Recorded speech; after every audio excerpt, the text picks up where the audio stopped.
Bonjour à tous, je suis Sébastien de Rénovation Toiture Occitanie. Vous avez l'habitude, je fais régulièrement des tutos d'entretien sur les toitures et l'amélioration de l'habitat. Aujourd'hui, je ne vais pas vous faire un tuto, je vais vous faire une explication de pourquoi il faut traiter votre tuile pour différents paramètres. Le paramètre numéro 1, pourquoi on traite une tuile? Souvent, les gens nous appellent dans un premier temps pour l'esthétique. Pure, simple et clair. C'est beaucoup plus sympa de vivre dans une maison qui a un toit propre qu'un toit sale, parce que c'est beaucoup plus joli. Donc on ne va pas en parler pendant 150 ans. Le deuxième paramètre, souvent c'est la vente. Aujourd'hui, vendre un bâtiment sur un support qui est parfaitement propre, c'est beaucoup plus facile à vendre que de vendre une toiture avec un élément qui va être complètement encrassé. Troisième paramètre, ça va être le paramètre qui va être inhérent, ce qu'on appelle à la garantie du vieillissement de votre toiture.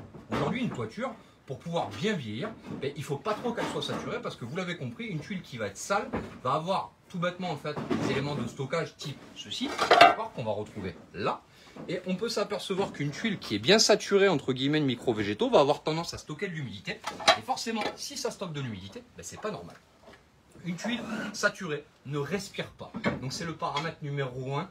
On en parle régulièrement. Une tuile, quand elle est pleine de mousse, de lichen et d'hydrocarbures, elle a tendance à stocker de l'humidité et elle ne va pas sécher facilement. Donc elle va créer de la condensation. Cette condensation va créer tout bêtement en fait des phénomènes qui vont faire que la tuile va devenir gélive et on va se retrouver en fait face à une tuile qui va être bloquée donc dans les phases d'humidité.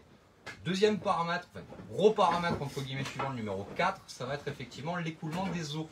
On sait bien qu'aujourd'hui une tuile qui va être chargée en mousse va retenir de l'humidité et finalement en retenant de l'humidité, on va être embêté sur des entrées d'eau qui vont être sur des emboîtements mécaniques, sur des phénomènes de débordement.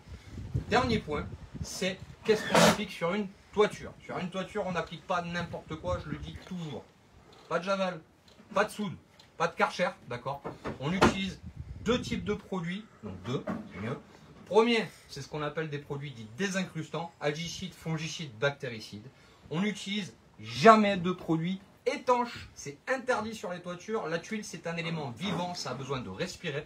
Donc on utilise des produits qu'on appelle des produits imperméables. Ces produits imperméables, nous on travaille avec une société qui s'appelle la Sodif. Ce sont des sociétés qui sont spécialisées et qui nous fournissent ce qu'on appelle un produit qu'on appelle un tout en un. Ce tout en un, c'est un algicide, fongicide, bactéricide, donc il brûle tout ce qu'on va avoir comme radicelle dans la tuile. Il va avoir ce qu'on appelle une valeur d'imperméabilité, ça veut dire que l'humidité ne peut pas rentrer mais la tuile peut continuer à respirer. Mais surtout, il y a ce qu'on appelle un effet de rémanence, ce qui veut dire qu'à chaque fois qu'il pleut, le produit algicide, fongicide, bactéricide se remet en action et la toiture devient auto-nettoyante. Voilà les quelques paramètres qui laissent à savoir pourquoi on doit traiter sa toiture. Je suis Sébastien de Rénovation Toiture Occitanie. Vous avez besoin, vous avez un projet, des questions, Messenger, très simple. On partage, on like et autrement, on m'appelle directement au 05 61 63 28 17. À bientôt, merci.